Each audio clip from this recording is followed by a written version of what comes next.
Kia ora. Ina mana, ina reo, ina iwi, e rau rangatira mā. Tēnā koutou katoa. Ko Pania ki tākou ingoa, ko ngā tahu me Ngāti Kaupata, ngā iwi, no motupu e taka papa kāinga. Kia ora, I'm Pania Coote and I will now open us today with a karakia and welcome to Time to Shine. Whakatātaka te hau ki te uru, whakatātaka te hau ki te tōna, kia mākina kina ki uta, kia mātara ki tai, kia he ake ana te atakura, he tio, he huka, he hauhuna, tihe Māori ora. So cease the winds from the west, so cease the winds from the south. Let the calming chill settle over the land. Let the charming chill settle over the sea. May the dawn rise red-tipped, a hint of ice, a touch of snow, the bite of frost, breath of life. So with the dawn of a new day comes the opportunity for a fresh start. Again, kia ora, I'm co-chair of Hui E Community Aotearoa New on behalf of Hui E and Voluntary New Zealand and our partners, the Centre from Social Impact and Philanthropy New Zealand.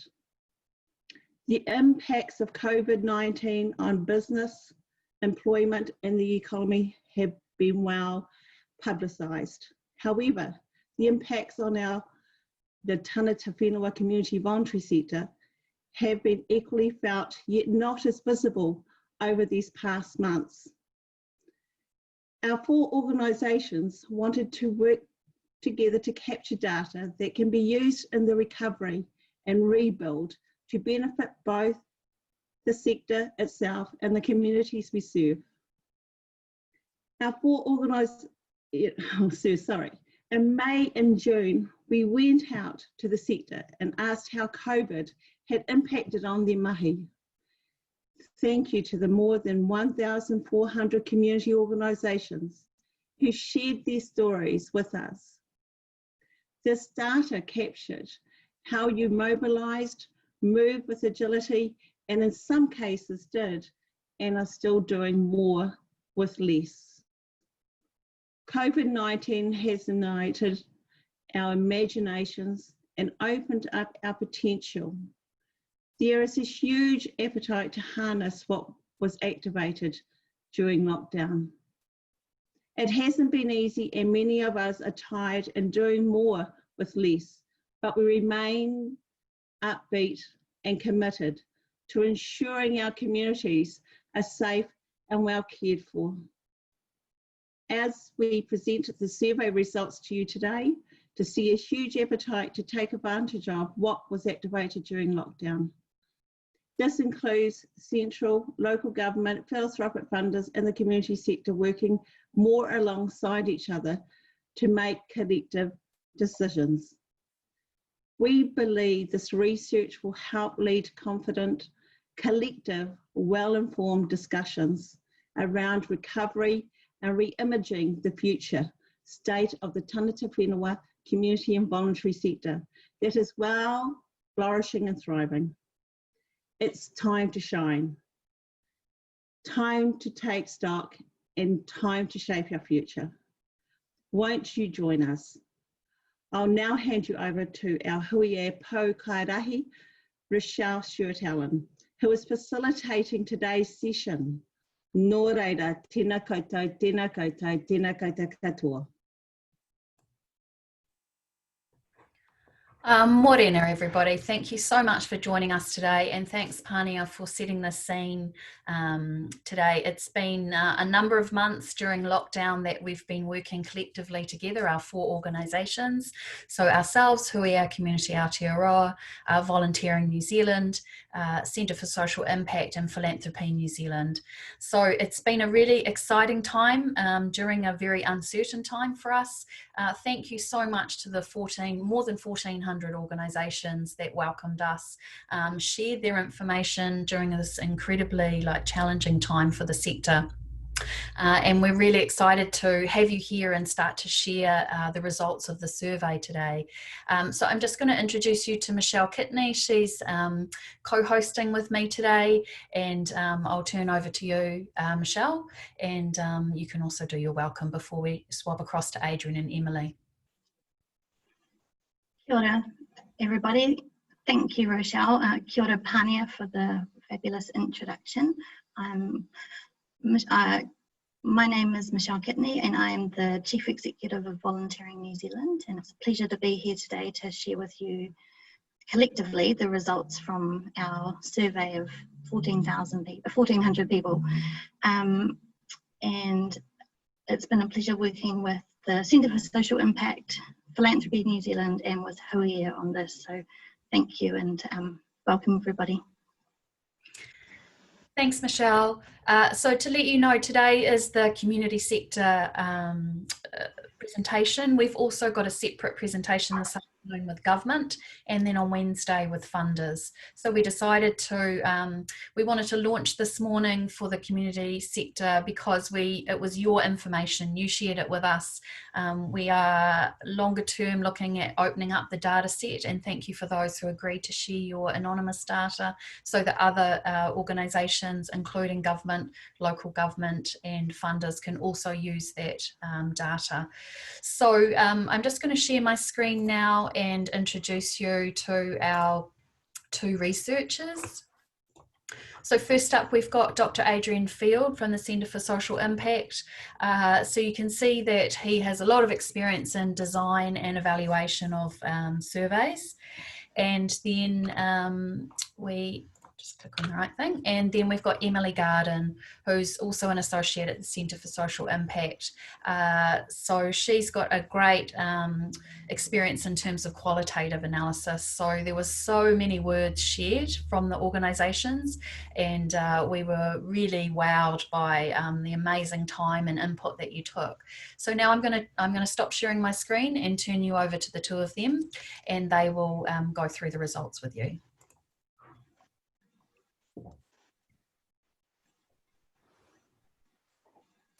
Well, kia ora tātou, ko Parangia tōku maunga, ko Waikato tōku awa, ko Field tōku whānau, ko Adrian Field tōku ingoa. Thank you very much. Welcome everyone. I'm going to, with Emily, present the results over the next 15 to 25 minutes, and then we'll have time for Q&A afterwards. I'll just share the slideshow. Here we go. There we go, and that should all be working. So yeah, we're going to present the findings that have come through. And before I kick off though, I'd like to acknowledge, if I can get the slides to move on, there we are. Before we kick off, I'd like to acknowledge the project partners, the Centre for Social Impact, of which I'm an associate, Hui E Community Aotearoa, Philanthropy New Zealand, and Voluntary New Zealand. We came together in May with a view to asking the sector about the impact of COVID, and I really have to stress what a partnership this was over the subsequent 3 months that we've been working together. The ideas that came through and the design of the survey and the reflection that's coming through as we go through the results has been enormously valuable in shaping what we're about to present. Secondly, as Rochelle said, I do have to thank everyone who took part in the survey from the tangata whenua community and voluntary sector in Aotearoa. Without your participation, these results would not have been possible, and it really has shone a light on the work of the sector. Finally, Foundation North, via Te Puaha Aotearoa, which is a multidisciplinary social impact and knowledge practice hub based in the Centre for Social Impact. They provided the funding for this to happen, and for which we're, of course, enormously grateful. So before I go into the findings, I just thought I'd give you a very quick overview of how the survey was conducted so you can see what lay behind it. So back in May, we sent links out around the tangata whenua community and voluntary sector around Aotearoa, asking them to take part in the survey. It went through the networks, it was able to be forwarded on. It was what we call a snowball sample. There are lots of open-ended questions for people to write in their own words, and there are also closed response questions for people to tick boxes and indicate feedback in different ways. We had just over 1,400 people who were eligible to participate. We wanted people who could speak on behalf of their organisations. What I do have to stress is that this is an opt-in survey, so that means that it certainly highlights a lot of issues for the sector. We can't say from these findings that it's fully representative of the sector. What we can say is that we had a huge range of participation from all over the country. As you can see in the graph on the right, we had people from organisations operating nationally and then across every region in the country, from Northland right through to Southland. So again, thank you very much everyone who took part. It's really shone a light on all sorts of issues and strengths as well. In terms of the key findings that have come through from the survey, it is very clear that COVID-19 challenged funding, challenged continuity of staff and organisations, and challenged their service delivery. But it's incredible the way the sector rallied, the way the sector adapted, and in many cases did more with less, as Pania said earlier. What the survey highlighted was some very clear strengths and ability to adapt and move and change within the organisations and also between organisations. So what it showed was a capacity to be flexible that many hadn't realised before, a capacity to be responsive and adaptive, an adoption of technology as a very powerful tool to connect people. And it revealed for many organisations the strengths and capabilities of teams that they hadn't appreciated until being forced to work in a very different way. And also highlighted the value of working together and the appetite for collaboration within the not-for-profit sector. All that said, there were many challenges as well, and we'll be shedding both sides of that as this unfolds. So first of all, we're going to take stock, and that's really asking organisations to reflect on the impact of COVID. When we asked organisations about how COVID has affected funding or revenue for the year ahead compared to the previous 12 months, we had nearly 3/4 of the organisations participating saying that they experienced or were expecting a reduction in funding as a result of COVID-19. We had 14% forecasting no change and only 5% experiencing or expecting an increase in funding. So we're also able to ask people what was the level of loss that they were expecting in monetary terms. And of those that could give a number, they ranged from, in some cases, less than $1,000 to in other cases as much as $9 million. The middle point of that range of responses was $35,000. The very small number of participants who could say that there were funding increases were also in quite a range, from $5,000 to $5 million. And the middle point, the median, was $65,000. So for both the losses and the gains in funding, they were clustered at that lower end, around $35,000 in losses and $65,000 in gains, with the much larger losses and gains, what we would call outliers at the far end of the spectrum. We also asked organisations about the funds that they have to weather the storm of the year ahead, basically asking them how much money they have in reserve to maintain staff and activity. And what's clear is that for some organisations, their position is quite precarious without ongoing funding. We had 1/5 of organisations with sufficient funds to maintain staff and activity for 2 to 3 months, 15% able to maintain activity for 4 to 5 months, and just under half with sufficient funds for 6 months or more. That points to some resilience in the sector, but it also points to a considerable state of uncertainty for many as well. I'm going to hand to Emily now to talk about some of the impacts of these funding cuts and so on. And I really just have to acknowledge the huge work that Emily put into going through 1,400 open-ended questions, open-ended responses to a great many questions. It's been a huge effort over the last few months. Over to you, Emily. Thanks, Adrian. Kia ora tātou. I'm Emily Garden, and it's my pleasure to take you through some of the qualitative findings from this survey. And before I begin, as Adrian said, it feels really important to note that we had a huge number of responses to these qualitative questions. In most cases as high as 800, and then multiple kind of responses within those. So it's therefore very difficult to do justice to the wide range of perspectives coming through in such a short presentation as this. So this should be considered as really a snapshot, I suppose, of the flavour of the themes coming through in responses.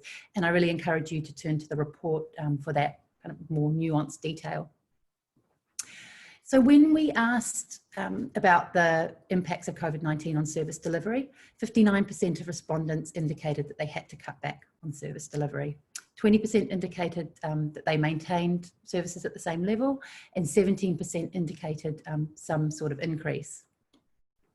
So when surveyed participants were asked to explain the reason for any changes to service levels, the impact of social distancing restrictions featured very strongly in the responses of those 59% who had to reduce their service levels. Many of these people said that face-to-face contact was integral to their work, and that the restrictions both during and following lockdown meant that key aspects of service delivery, such as consultations, assessments, home visits, and so on, just couldn't take place. Those working with older people or other vulnerable groups experienced significant disruptions, with some organisations not resuming services for some time after we reached lockdown level 1. The cancellation or postponement of events and after lockdown restrictions around the nature and size of gatherings were other key reasons that service levels were reduced. And groups working in the event space were significantly impacted here, with many noting the difficulty of moving to online formats. And this was a particular challenge for groups in the performing arts space.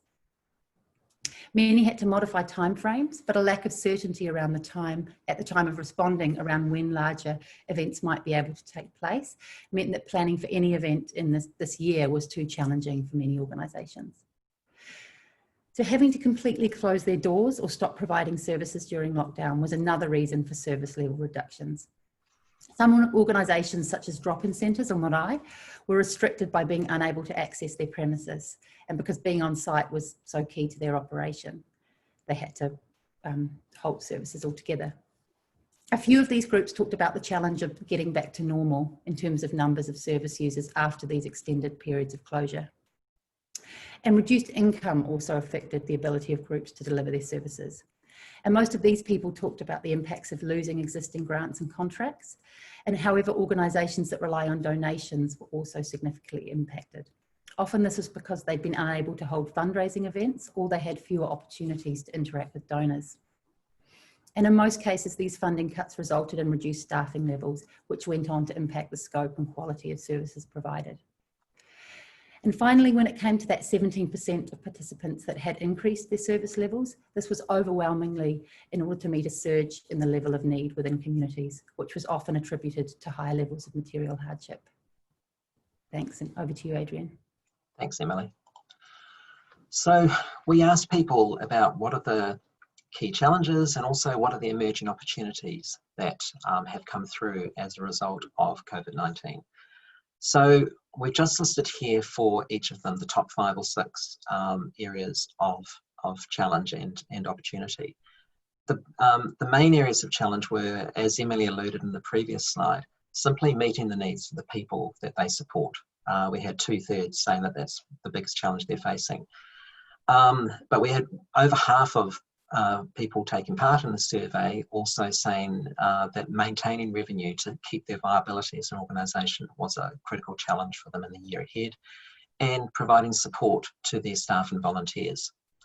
We had smaller numbers, but still quite over a third of them talking about developing new service offerings in the light of COVID-19 and simply being able to meet the level of work required. In terms of opportunities, there was a stronger sense of community and community values that seemed to be coming through as a result of COVID that organisations felt that they could tap into. It also offered new ways of connecting with people and working closer with other organisations. It gave also a great appreciation for other organisations' work and their own work as well. And the changes in working options, particularly working from home or connecting via Zoom, was something that was seen as an important opportunity by many. And lastly, the ability to move quickly and respond in a way that many organisations hadn't had to at that level of speed before was something that they appreciated as something that has come out of COVID. We also asked people about their key priorities and concerns for the coming out of COVID.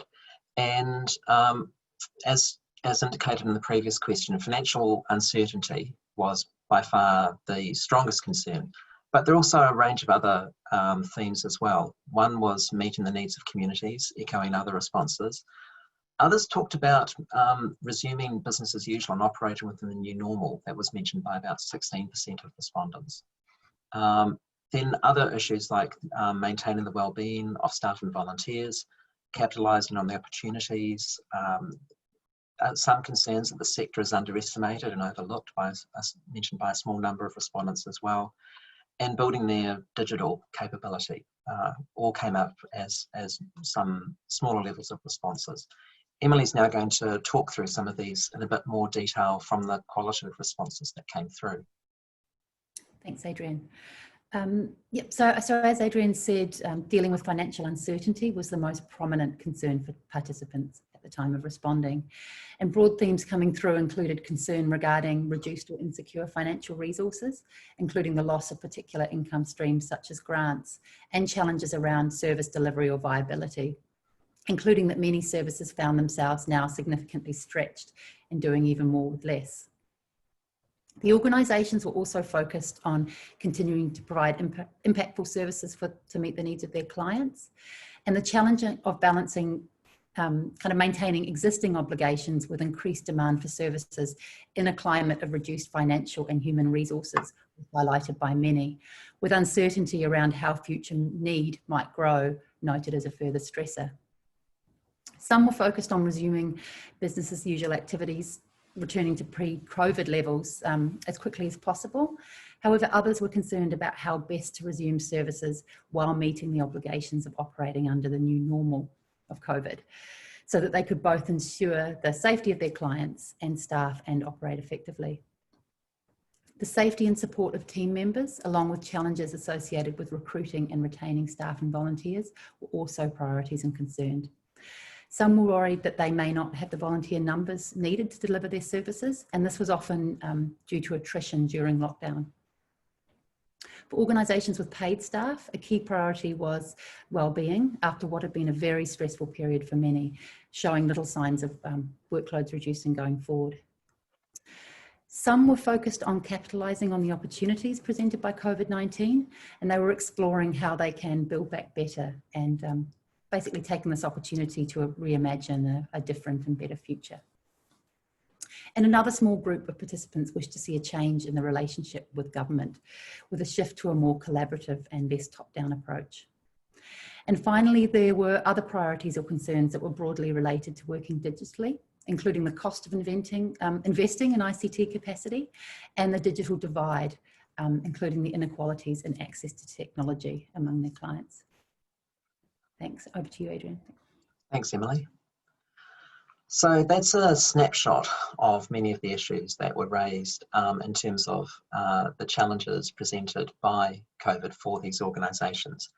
However, what was very clear was that organisations were also taking steps in response to COVID, and that's what we're going to focus on now, the ways in which organisations were taking action. So we asked organisations to talk about the steps that they've taken in response to COVID-19 for their service delivery. And what we saw was that many were rapidly innovating and adapting in response to COVID-19, and in particular, a clear shift to remote and online services, particularly during lockdown. That was mentioned by over half of people taking part in the survey. And 35% also talked about seeking new funding sources. At the same time, 1/3 of people taking part talked about the need to cut some services as well. We saw too that there were some notable shifts happening in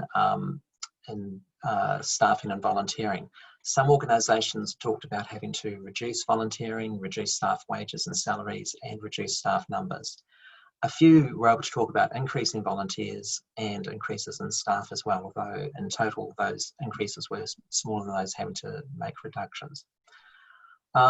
So then the graph on the right there echoes some of those points as well. I'll just move to the next slide and hand to Emily. Thanks. So as noted by Adrian previously, the most prominent new method of working mentioned by participants was using online meeting software, which was taken up by 1/3 of participants. Zoom in particular was noted, and there was frequent mention of how taking up this technology had enabled remote working, facilitated a sense of connection for teams, and enabled organisations to adapt their service delivery during lockdown. And other technology-enabled solutions that were taken up included enhanced use of social media and phones for texting and calling. Around 1/5 of participants had used online platforms to modify service delivery, which enabled a continuation of services during lockdown levels. Digital delivery had enabled people to remain engaged in care during lockdown. However, participants also found that this broadened the geographical reach of their services beyond the regions in which they had a physical presence. Many participants were surprised by the effectiveness of remote delivery and the extent to which it was embraced by clients, stakeholders, and members alike. Some noted that they would continue to offer remote delivery for clients who wished to continue working in this way, though a few did note the increased workload associated with offering 2 modes of delivery. 1/5 of respondents had explored remote working, with many noting that they'd learnt that it was not necessary to share an office to work collaboratively and effectively. Participants were surprised how easy it was to work from home and maintain a positive team culture. And again, the use of video conferencing software kind of featured heavily. Many people noted the efficiency of moving communications online with savings in time and travel costs. And they also saw huge benefit in the increased flexibility that remote working brings, particularly in terms of fostering staff wellbeing, and many were intending to allow ongoing remote working options for staff. The value of partnership working was a strong theme throughout these responses, and in fact through many of our qualitative questions. And some participants indicated that COVID-19 had been a powerful catalyst for building relationships and collaborating across the sector as organisations supported each other by sharing resources and knowledge. Over to you, Adrian. Thank you. We also saw a large number of organisations seeking funding in new ways. 35% of those participating said that they were accessing the government's wage subsidy scheme, and another 18% talked about other forms of COVID-related funding. 17% were trying to seek new funding sources. We also had a good number accessing donated goods and services and engaging voluntary support. It was interesting too that many were looking at other forms of fundraising, like community or emergency appeals, online campaigns, cash donations from patrons, or just general fundraising. Interestingly, about 35% said that this question wasn't applicable to them, and they obviously weren't seeking additional funding support. So this is the last section now, which is about shaping the future, which was where we were asking participants to reflect on the outlook for their own organisation, but also their reflections for the tangata whenua community and voluntary sector.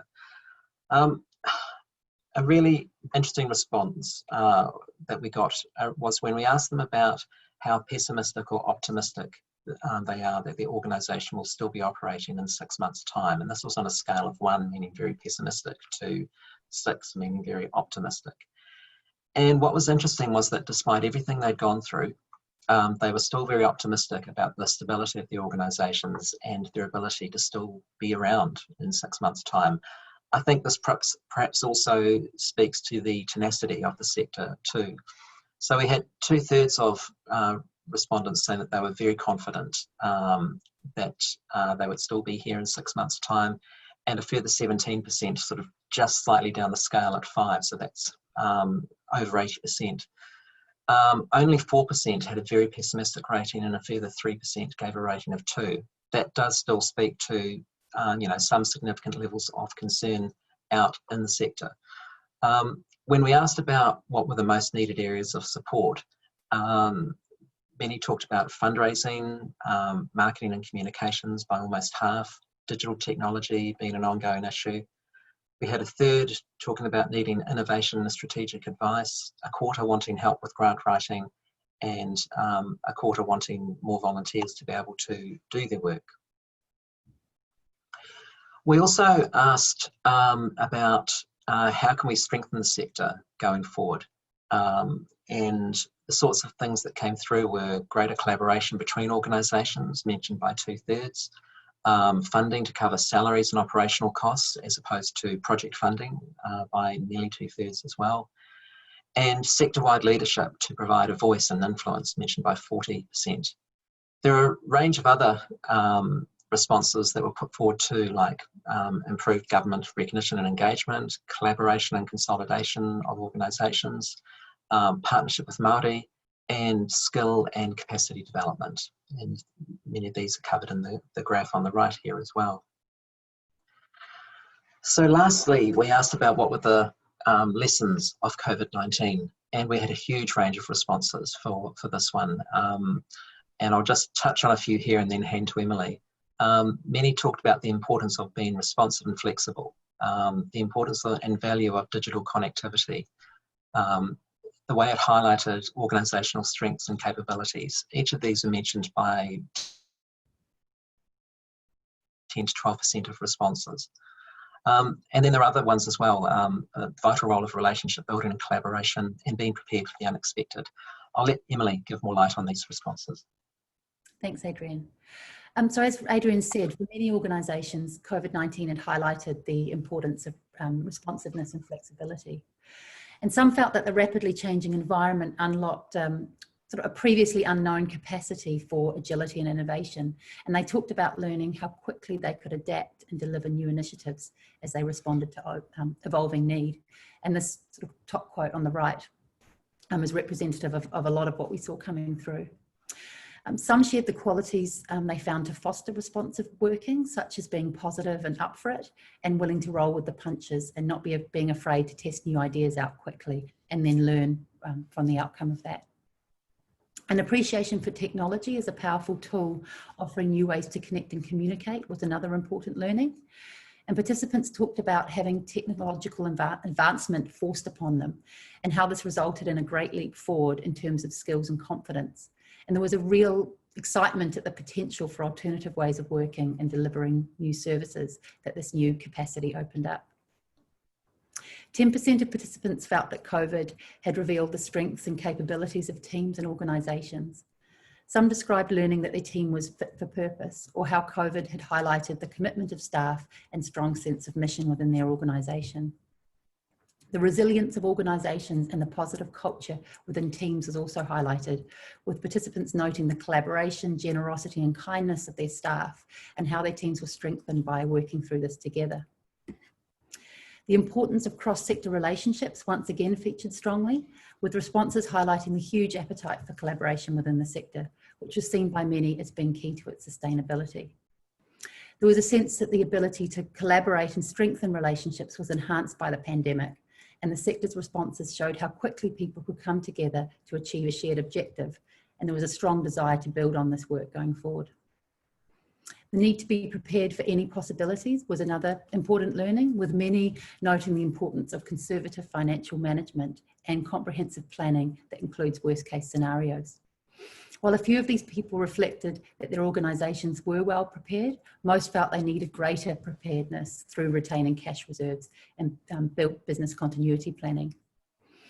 And other themes, because I guess it's important to point out here that this is a short list of many kind of diverse perspectives that came through in response to this question in particular.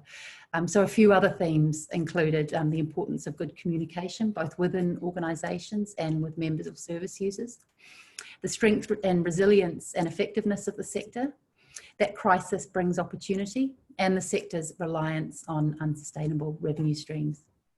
But as I say, there's a lot more nuanced data that comes through in the report for that one. Thanks, Adrian. Thanks, Emily. Okay, we nearly finished this part of the webinar. Just in terms of where to from here, so we asked people if they'd be willing for the responses they give to be shared more widely and to be made open source. So our plan is that the survey data, when it's fully anonymised, will be made open source on the community research platform for those who gave permission to do so. And we're really heartened that 96% of respondents to the survey said that they would. Should there be an opportunity to go back to this group, we have another large group, 78% of the 1,400 who said that they'd be willing to be surveyed again in the future. If you did take part in the survey, I'd really just like to thank you again very much for your time and thoughts and insight that you provided. It really has, as you can see, provided a huge wealth of reflection for us to take forward. By making this open source too, it will be able to bring to life many of the voices that we hoped to represent today, but which could well be highly valuable in looking at further. So this is the last slide, and it's very clear from the survey findings that while many organisations did suffer, they did take a hit, they certainly mobilised, they moved with agility, and as Pania said at the beginning, they are still doing more with less. The effective leadership and the fast action that we saw from the government was matched by people and communities across Aotearoa. And there was a really strong sense of togetherness, digital connectivity, and a revitalised sense of their value and purpose that has really mobilised the people who took part in the sector in so many ways. Talking across the partner organisations who were behind the survey, some of the themes that have come out about the response from the sector, from government and philanthropy, things like reviving funding sources and replenishing the reserves of organisations, looking at how the volunteer base can be reshaped and channeled to even greater effect, building the technological and social infrastructure of community organisations, and thinking about how services are delivered, supported and funded. Now that, I believe, is the last slide, so I'm going to stop sharing now and hand back to Rochelle. Thank you.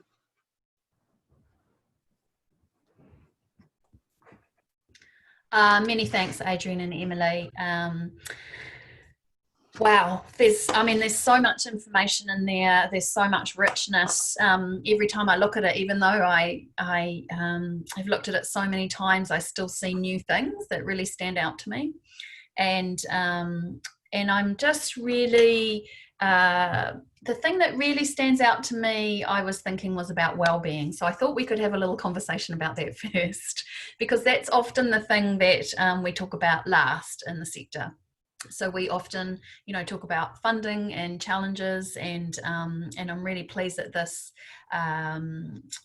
survey captured the opportunities as well. I'm really pleased that we had a positive slant on all the amazing work that was done and the things that happened.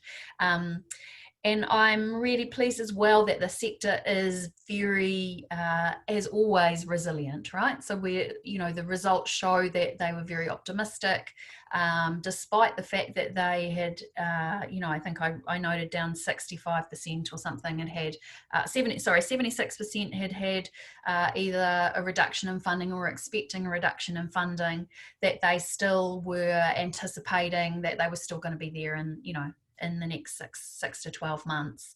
And I'm keen to hear from you, Michelle, as well, around this, talking about the impacts of these kind of challenges on our sector. The pandemic was maybe a one-off. We don't know whether we're gonna, there could be times again that we go forward where we have something, but if it's not that, we've seen already in our past, we've seen the Christchurch earthquakes, we've seen the mosque attacks, we've seen, major crises that affect our sector, and yet our sector keeps going.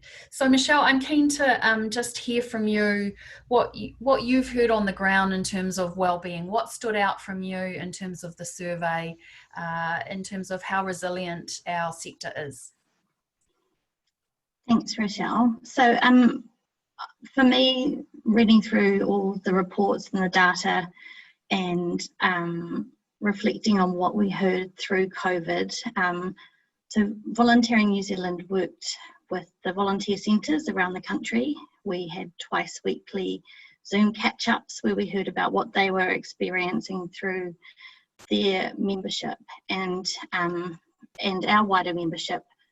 Everything that we heard that stood out to us during COVID is reflected in the survey findings. So it really resonates hugely with me and what my experiences of what came out through the sector. The highlights for me were really that the new ways of working and the collaboration and the fact that we were able to really rise to the challenge. That's absolutely undisputed.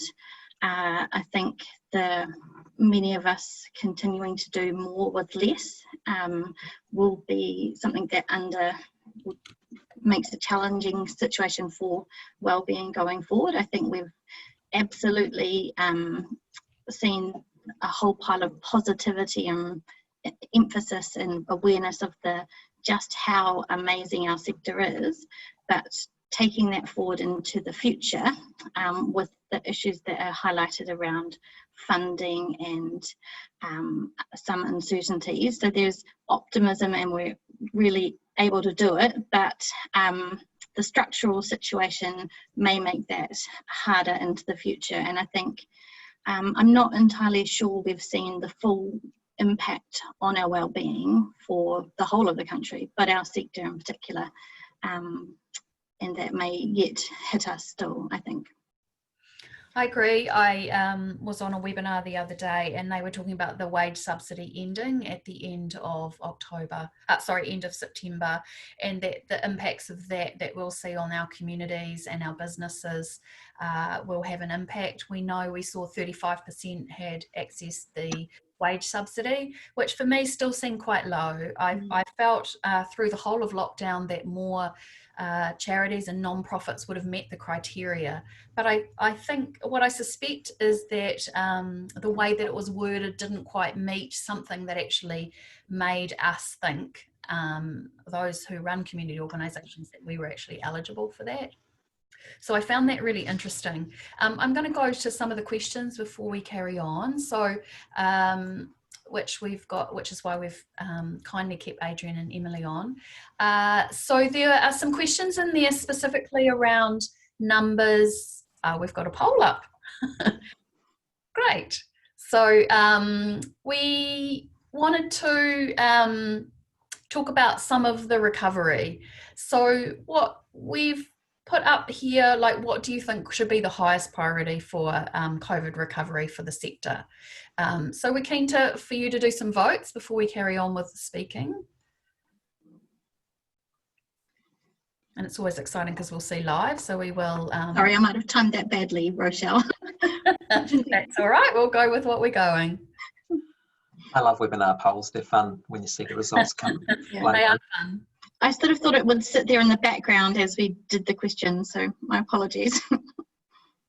So we'll be talking about these recommendations in more depth in probably about 15 or 20 minutes as well.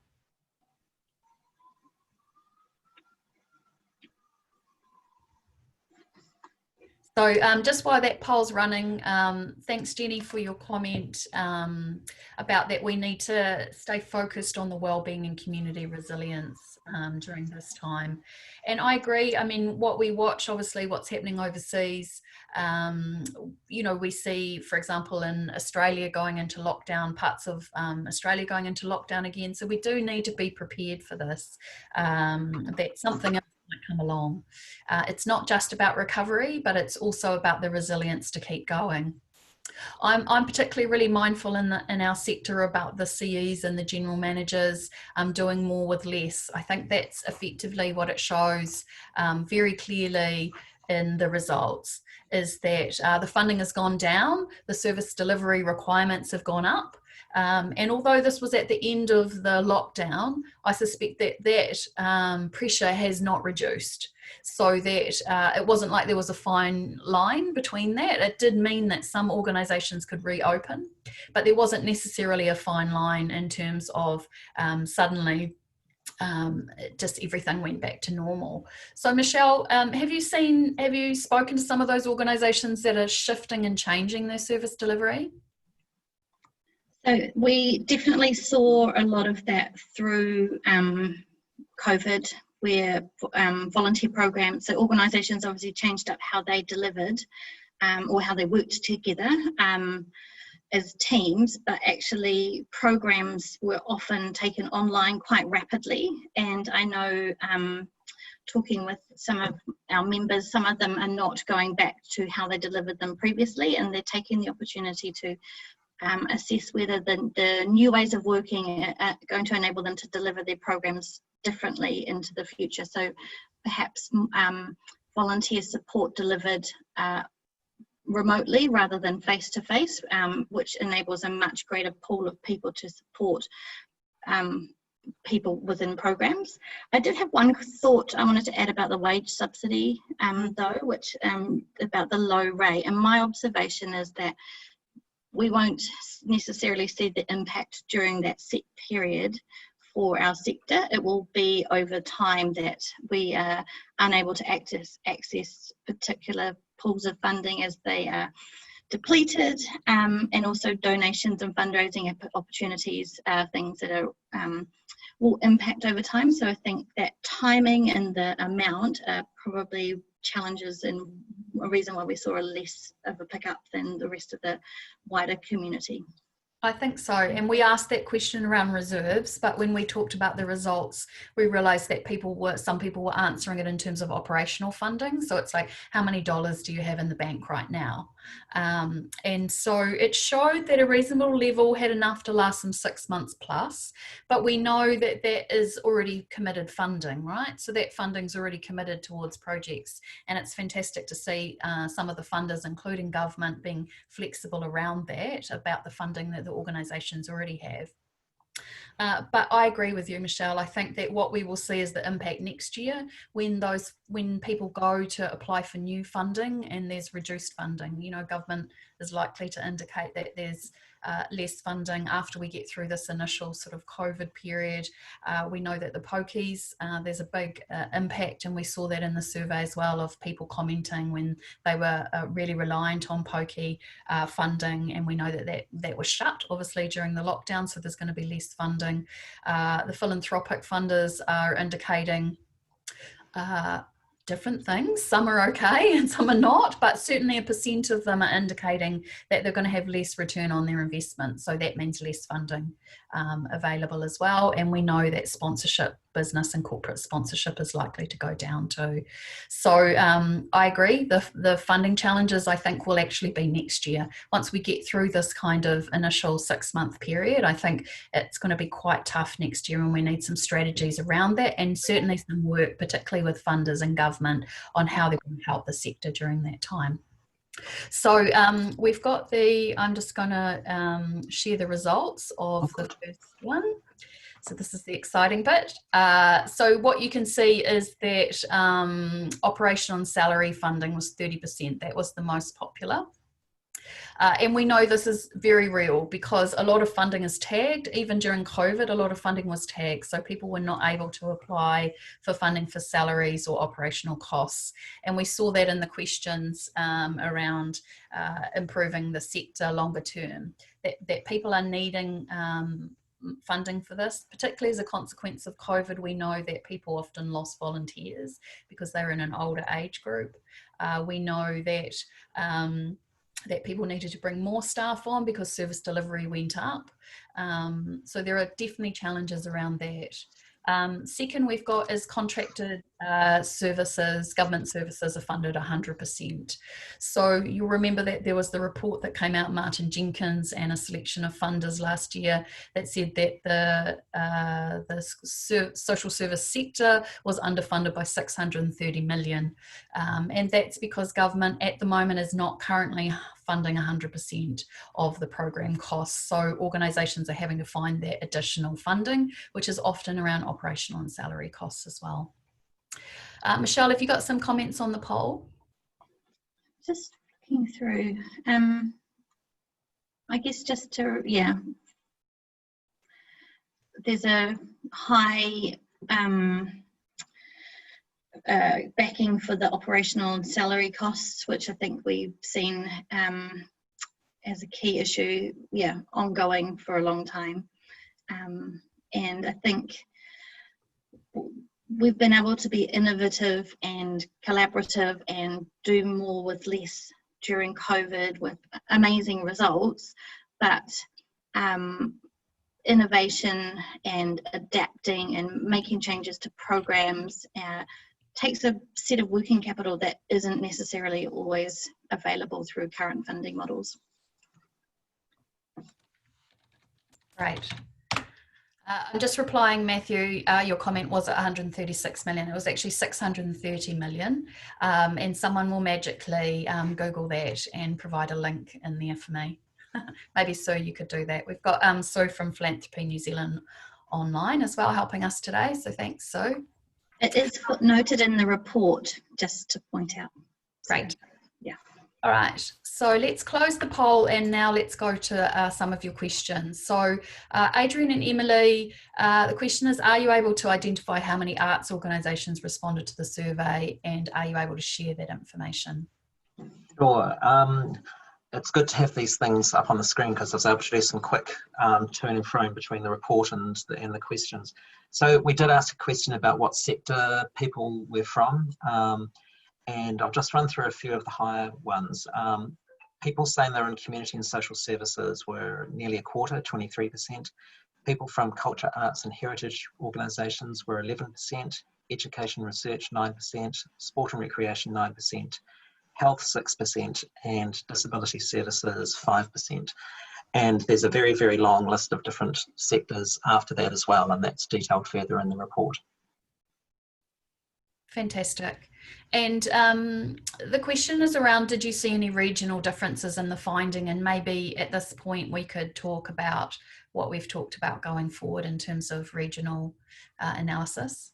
Sure, yeah, we've got, we did ask people what regions they were in, just with the time and the resources available to do a regional breakdown was beyond the scope of what we're able to do. But as Rochelle indicated, we are looking to make this data open source, and so that those sorts of regional differences will be able to be explored directly. We have had a few community trusts who are interested in understanding the regional patterns as well, so we'll be looking at what sort of analysis we might be able to do there. But yeah, certainly when the data is made open source, then there'll be that capability to be able to look through in more detail. Sure. We're also putting the call out today for the individual people and providers. If you are interested in running a regional workshop where we provide some regional analysis, the data for a specific region, then we ask that you get in contact with us. Probably the easiest way is just admin@huie.org.nz, and we'll put it up in the chat box and we'll follow up with you about that. We think that there is a lot of opportunities, and we can see already in the questions coming through that people are interested in either particular regional information or within subsectors, so different sectors of the community sector itself. So was there a breakdown of the types of voluntary social service organisations who responded?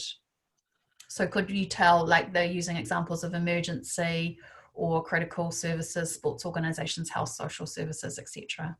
Yeah, we certainly had quite an interesting cross-section of different organisations that we were able to look at. And some of the responses highlighted particular innovations or approaches that types of organisations were taking, such as in the sports sector or community and social services sector as well. Emily, if I can put you on the spot, I think there was some really interesting flavour of things about like sports organisations doing some interesting collaboration between each other and other sorts of innovation happening, wasn't there? You need to unmute, Emily. Sorry about that. Yeah, with sports organisations, that certainly did come through. Yeah, I mean the collaboration was just huge, and I think that just, if I'm to say with the qualitative questions, if there's one thing that sort of came through as a strong theme throughout all of the questions I analysed, it was that theme of collaboration and the different forms that it took, and just the huge value of that, and a lot of people speaking about how relationships that they had worked on previously, you know, without a view to COVID, had just been so hugely valuable during that time. Yeah, I think we certainly, that stood out for me, is that people were talking about laying the foundations, the relationship foundations before the crisis. So when they could literally just pick up the phone. And I heard that particularly in the Inspiring Communities webinar last week as well. Atawhai was talking about government, parts of government who already had those really well-established community relationships could just pick up the phone and say, hey, what's happening on the ground? What do you need?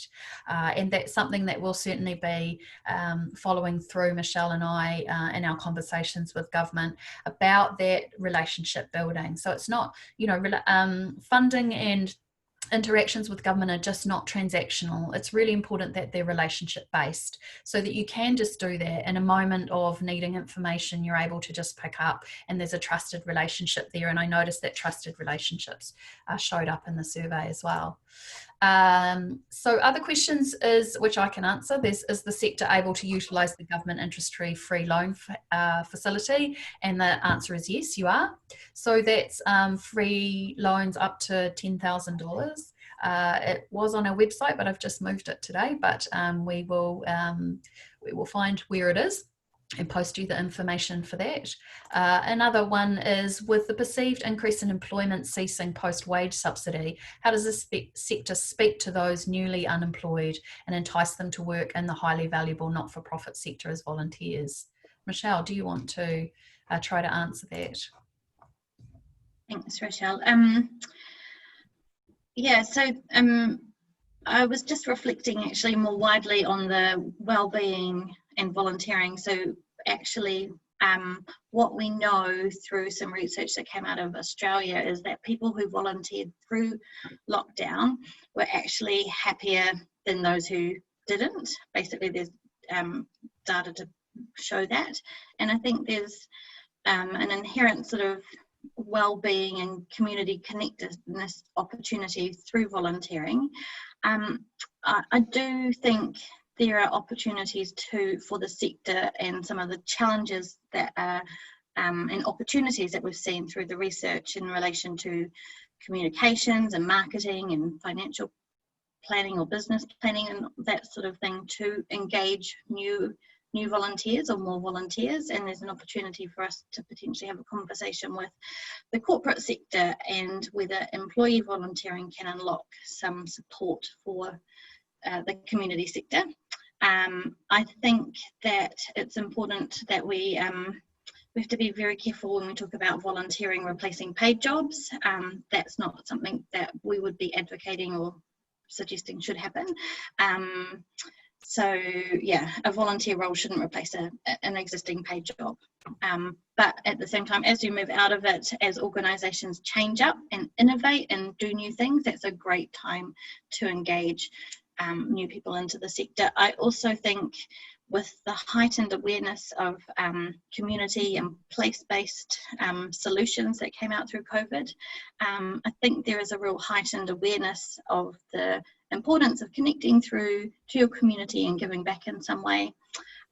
So I think what we've seen anecdotally is actually currently there's a whole pile more people wanting to get engaged in volunteering opportunities, and that may be because they've had transitions in employment, or it may be because they've just you know, things have changed for them and they want to do something different. So actually there's a lot of volunteer goodwill to get engaged in opportunities at the moment. So go and see a volunteer centre or seek volunteer, be collective. There's lots of ways that you can find volunteers out there. And I like your, to pick up on your point as well, Michelle, I like your point about speaking with business at this time in terms of corporate volunteering. So them able to lend their expertise into our sector, which is one of those solutions that's, that brings financial resource, because it brings other support that you don't have to have paid workers. And you might not be able to get that right now, given the funding situation in your organisation, but you're able to bring professionals already working full-time that a business would support that. So great to see the comments here about collaboration, that there is an improvement in government sector relationships, which is really great, and we've heard that on other calls as well. Challenges for food banks. That's very bad to hear that they have food going to waste because the new services took over the traditional service. These are really powerful stories, I think, to be sharing going forward. So back to the question, how do we ensure that we manage the doing more with less mindset so that we're supporting staff and they don't burn out? So this is back to my question around wellbeing in an unsupported environment. It's challenging times, Michelle, right? It is. I think, yeah, we've all, as leaders of organisations, need to ensure that our staff are not overtaxed. So we have to, it may be a re-looking at what our priorities are and shifting our workloads and outputs to reflect what the opportunities are out there, but also to, yeah, realign workloads, I guess. I think as well, if you haven't had a holiday, that you should be having one. And if you're managing an organisation, you should find some space for your employees to be having a holiday, even if it's an extended weekend, if you're really busy still, that you find some space in there for people to really have some downtime. It's been an incredibly intense few months, and don't underestimate the fact that just because we were locked down, it wasn't as if, I think, you know, myself and everyone else I've talked to in the sector actually worked harder during the lockdown than we do normally. So don't assume because we were at home that we were resting and relaxing. Work on the premise that everybody needs a holiday. We're now beginning of August, and I would say there's quite a few people in the sector that haven't had any break during this time. So it's a really simple thing, but I really encourage you to do that, is find space so that everyone can have a holiday, including the managers as well. So given the push to and or move to more online digital assistance and services, do you think we get a sense whether people in the population can't access those services or might be missing out? It certainly came through as an underlying concern of many organisations that there was only so much that they could do, particularly under lockdown with online, and that there were people who simply were missing out in the services they were able to provide directly. Many organisations were trying to adapt and deliver things in ways that they hadn't done before, but there is still a limit to the online space. Emily, did you want to add anything to that? Yeah, to add to that, in terms of certain kind of groups within the population, that definitely came through as a concern for organisations working with older adults, feeling that, yeah, there was this divide and a real, and of course we saw it with sort of grocery shopping and all kinds of things. And we had people speaking about sort of stepping in and ordering and delivering groceries and really kind of filling that gap. But there was a real concern that kind of older adults were falling through the gaps. There was concern about people on lower incomes. I think I sort of referenced that when, in terms of key priorities and concerns, in terms of having access to the internet, to devices, to suitable devices. It was a real concern. And another group, which was sort of a little surprising to me, was around younger, kind of younger service users who are very connected digitally, but perhaps weren't necessarily, wanting to engage with services through that platform. And there were a few people speaking about that and trying to connect via phone calls and so on, and the challenge of that. So there were those three groups, and it certainly did come through as a concern. Great. So we've just got a couple of questions to finish off this part of the discussion, and then Michelle and I will go into talking about recommendations and the way forward. And Gillian will start to look at your question there about how we can address as a sector people feeling that they're overlooked and underestimated. So the next question is, as a residents association, we're in the process of developing a resident provider delivery model to co-deliver with other network leaders. It improves residents' trust to seek services they need, improves visibility, and improves funders' confidence. What are your thoughts, Adrian and Emily, in terms of, does that fit with what you heard in terms of the research? I think it's trying to take that up a level. I think there is a great willingness among people taking part in the survey to think differently, to learn from the adaptation that they've had to make and look at how that can be extended. There's certainly a really strong theme throughout about co-development, collaboration, and working more closely with the communities that they represent. And also a call for government to work more closely with the sector as well. Rochelle, did you have any points on that? Or Emily for that as well? Yeah, I definitely think collaboration is key, and we saw that come up a lot in the responses, that people were really pointing that out, that sense of collaboration between government and funders and the community sector itself. So collaboration at a place-based level, at a regional level, where people were coming up with local solutions for local people. So they weren't just saying, right, this is what we deliver and that's it. They were very quickly adapting and being very agile and redesigning services if necessary. Like, they were going out, finding out the needs in their local communities and then addressing that. And I think that's a very powerful model that will be directly reflected in the service delivery, I hope, going forward. How we respond as a sector now is vitally important. Like, we can ask for assistance and changes outside the sector, but we also need to take responsibility to effectively build back better, take the learnings that we took, rather than just quickly getting on to new service delivery. But we need some time built in there, I think, for each organisation to be thinking, are we doing the right thing? Do we need to change and adapt? Has our local community got different needs than what they had before the lockdown, or has that highlighted new needs? And really taking responsibility ourselves now to actually find some space in there in a very constrained environment to actually do that. So the last question I've got is the not-for-profit sector, there are a number of overlaps of scope of service delivery by regional and national organisations, all competing for dollars and access to experienced trustees. Is there likely to be a move to consolidation in parts of the sector to get better outcomes for the scarce resources available? Michelle, what are your thoughts on this? This comes up a lot, right? Merge. I hear that word merge. I often don't hear that from within the sector, though. I hear it often outside the sector. What are your thoughts? It's a complex topic, and I think reflecting back on what you were just saying about local needs, captured and then answered by place-based organisations or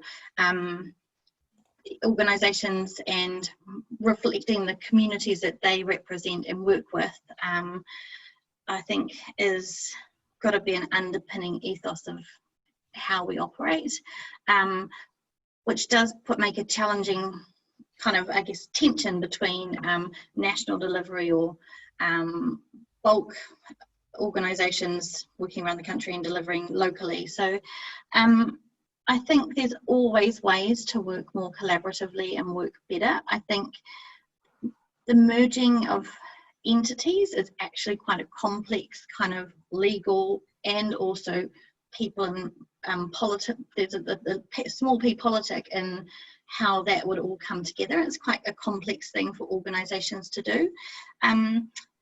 Having said that, there are organisations that are doing this. So Coast Guards New Zealand have moved from regional separate entities into one national entity. So it's a really good example, and for the benefit of their volunteers base and also their members. Yeah, so it can happen, but it's, and I fully see that COVID may shake up things in a way that we see more of it, but it's always got to be by the people, for the people. I agree. It has to be a decision that is owned by individual community organisations. And I think from what we see in terms of the results, we see that they're ready to keep going for kind of at least 6 months by majority, maybe 12 months. They're ready to go forward and keep picking up. I think the conversations about whether that's sustainable longer term is something that will come later. For now, it's the focus is very much on frontline delivery, keeping our communities in Aotearoa well, healthy, with their needs met. And then I think these are kind of things and conversations that will be happening at a later point, once the funding implications from next year are considered. We maybe see some of those more confined impacts, organisations thinking they're not able to keep doing more with less, so something either has to change or they'll look at what else they could do. So we're going to end this part of it now. Thank you all for your questions. We will have more opportunity to do questions now. The next point is, and thanks very much to Adrian and Emily, appreciate you staying on and providing your feedback and answering some of these questions. We're now going to go on to Michelle and I talking through recommendations. So it's great to have this research, and we hear often from government and funders saying we don't have the data to be able to really provide evidence-based decision making. So once we get this data anonymised and released as an open data set, then we don't want to hear that anymore, because it's going to be there and it's something that you can use and organisations themselves will use, and we hope that we can keep using this data and the investment that you all provided by inputting your information and sharing it with us.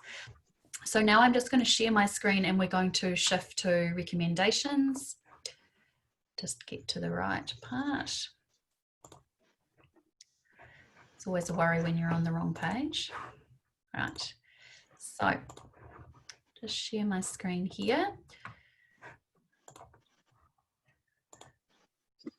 So Michelle, do you want to start with the recovery recommendations? What we've done is divided it into recovery and then the longer systemic changes that are required, because we saw that come up a lot. We tried to sort of separate out ourselves in terms of the recommendations about what are some of the direct impacts of COVID on the tangata whenua community and voluntary sector, and then what are more of the long-term systemic changes that we've talked about for a long period of time and need some work. So Michelle, I'll hand over to you to start talking about the recovery recommendations. Thanks, Rochelle. And there's so much data and findings and opportunities that come out of the report that it was kind of complex to narrow it down and articulate these. So we're sharing them with the view to this being an open and ongoing conversation with you guys and who might want to help us figure out where we go with this. I think it's important to reflect back that the report did say, or did find, the voices in the report told us that we want collective effort across the sector, government and philanthropy to revive funding sources, replenish reserves, reshape the volunteer base, build technological and social infrastructure and skills, and rethink how services are delivered and supported. And we also, in the report, strengthening the sector involved collaboration between organisations, funding to cover salaries and operational costs, and sector leadership to give a voice and influence, and accessing data, as well as some stuff around governance and financial management, but distilling it into some specific actions we can take forward. This is where we've landed, but we'd like your feedback. So First up is paid community representation on all recovery and funding design decision making panels. So I guess that's a by community for community. COVID highlighted how successful communities collaborated and delivered on the ground. They have the knowledge, they need to be part of the decision making going forward. Free or low-cost business advisory services available for 12 months. We've seen that there are lots of these things happening in the business sector, and some translate into the community sector, but some things designed for the business sector, as we've seen, we've discussed about the wage subsidy and even the interest-free loans, they're not quite fit for purpose for our sector. And increasing recruitment and onboarding of volunteers.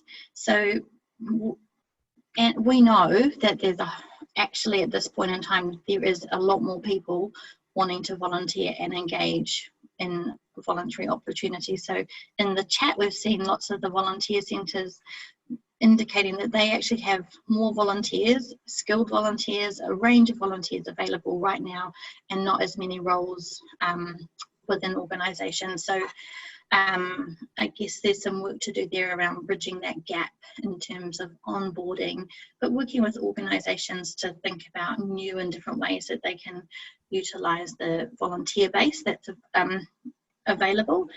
I think it's really important when we talk about the increasing recruitment and onboarding of volunteers that we acknowledge that that happens within an organisation. So the impact on the operating environment of the organisations in relation to funding or restructuring or just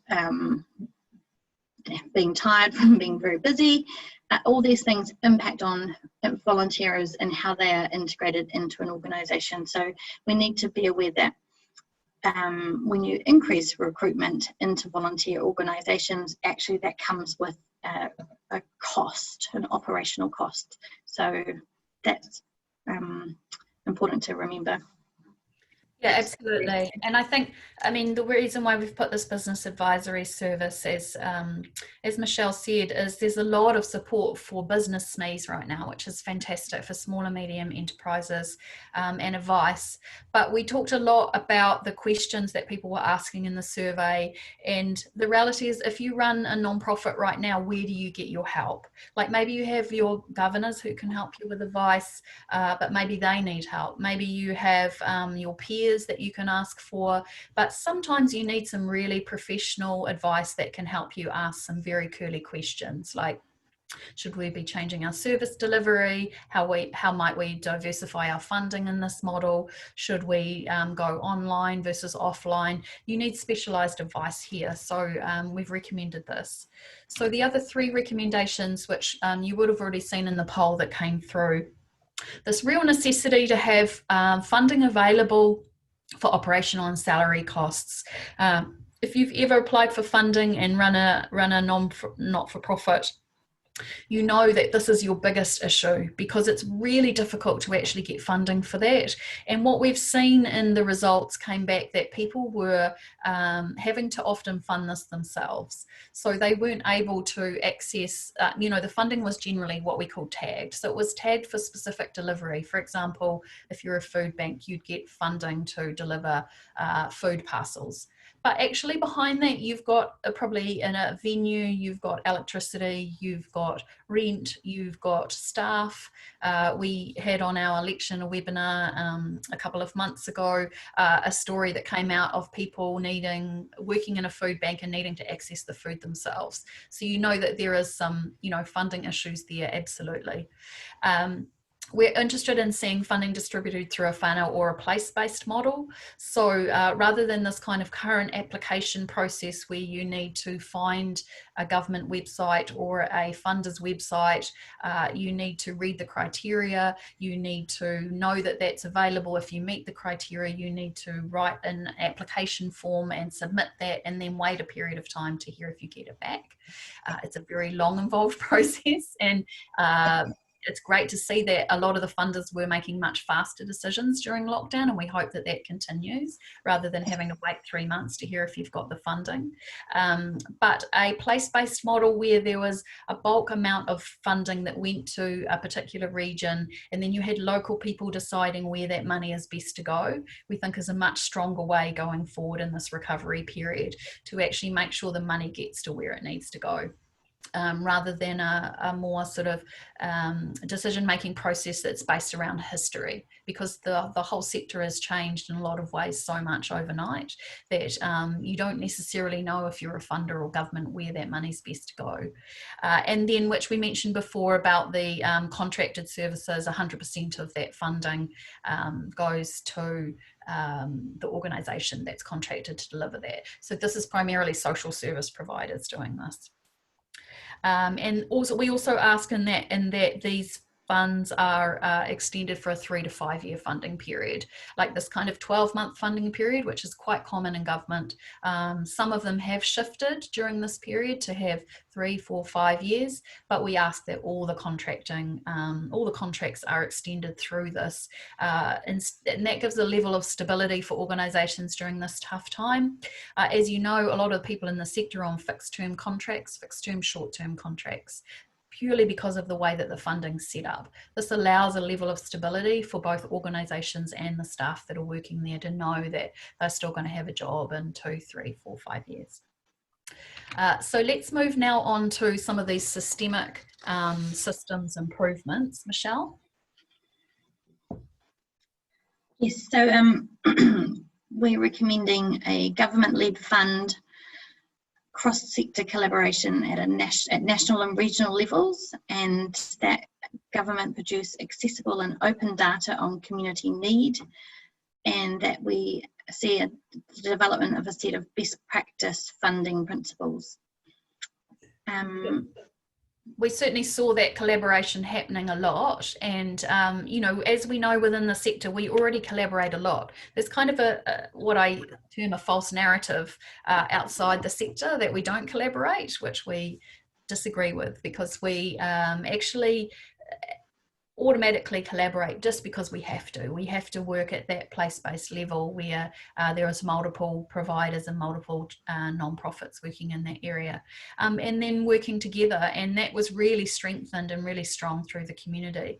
But this, again, like the volunteering, takes resource. So it takes resource to actually do cross-sector collaboration. It takes time, and particularly the small to medium charities are not set up with the infrastructure to take time out to do that. They just simply don't have that. They're busy frontline delivering. We already have talked about the lack of operational funding, so they just don't have that kind of fat in their budget or their staff to do that. We want to see the data as well, the data that is currently sitting in with government. So there's currently, we saw Stats NZ release the data, which they talked about the sector being $12.1 billion, 4% of GDP, and 150,000 employees within the sector. So we're not just kind of a small sector of people, as someone had a great explanation the other day, we're not sort of a group of people making cakes and doing bake sales. We're a very core part of both the social and economic framework of New Zealand.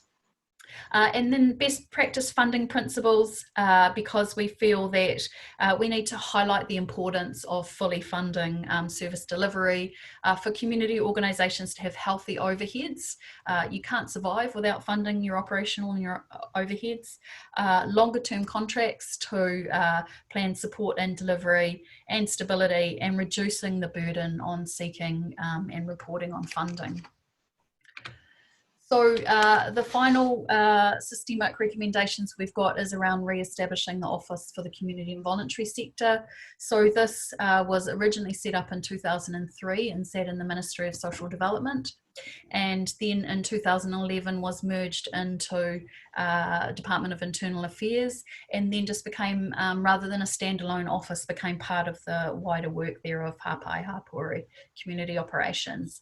We saw particularly during the lockdown a very difficult process to get the right information up through government, for government to be able to know who to consult with, and the same with the funders as well. So we have already at Hui E started to do work on this, of bringing people together to look at what this might look like. And alongside sits there a Minister for the Community and Voluntary Sector sitting within Cabinet. So currently we have a Minister who's doing fantastic work, but she sits outside Cabinet, and that just means she has less levers to be able to achieve recognition and visibility and decision making on behalf of our sector. And then finally, sustainable funding for umbrella bodies to support representation, consultation, information sharing of the sector. So we're a good example, Volunteering New Zealand and Hui E here, because we're actually doing this piece of work. This is our mandate. Part of our mandate is to actually work across the sector and help provide a voice and visibility on who we are and what we're about. But again, this takes resourcing, so it doesn't happen without resourcing for this. So I'm going to stop share because I can see some questions coming through. So Barbara, why would you want a government-led and not community-led? Well, what we were talking about is a collaborative joint group of government and community working together, but the way that it's kind of worded is actually a summary of the bigger one that we've got, but I can see what you mean in the way that we've worded it. But essentially we're talking about government funding and ability to have this. So we're talking about government and the community sector and business and philanthropy all collaborating together, and that takes resource to do that. So let's look at the other questions. It's noted that many people feel the sector is overlooked. So we talked about that as well. These are our thoughts about how we can start to bring more visibility and more change within the sector. And then in terms of wellbeing and sustainability, another useful survey would be to find out how people are being paid in the sector. Sounds like participants felt better valued during COVID, but I suspect their salaries haven't increased. I agree. Would your organisations be interested in exploring this in the future as part of recommendations coming out of this research? Helps address the providing support in an unsupported environment issue. Michelle, have you got some thoughts? I guess there's opportunity. We went into the survey with the view to potentially rerunning it or relooking at it down the track, and we have collected details of people who are available for follow-up. So there's opportunity there if it's building on the current set of data. I guess, yeah, the wider kind of piece of work could be quite big. It could be a collaborative thing that our organisation might do with other organisations. What are your thoughts, Rochelle? Yes, I think, yeah, I agree with you. I think that really we need some wider conversations here about doing things differently, and now is a really good time to do that. So just the final question here is about organisations not being eligible for government contracts and looking for an increase in COGS funding. I mean, I would hope that government will look at how all the funding's operating as a consequence. So we're going to hand over to Pania to close up. Thank you so much for your input today. Once we close off and finish today, you'll receive an automated survey. So we ask if you could just take a couple of minutes to provide that. And there is a link to access the report. So you'll be able to access the report yourself. We've come out to the community sector today because we wanted to give you the first results as you provided us with the data. You actually own this data because you provided it with us. It's then how we've then repackaged.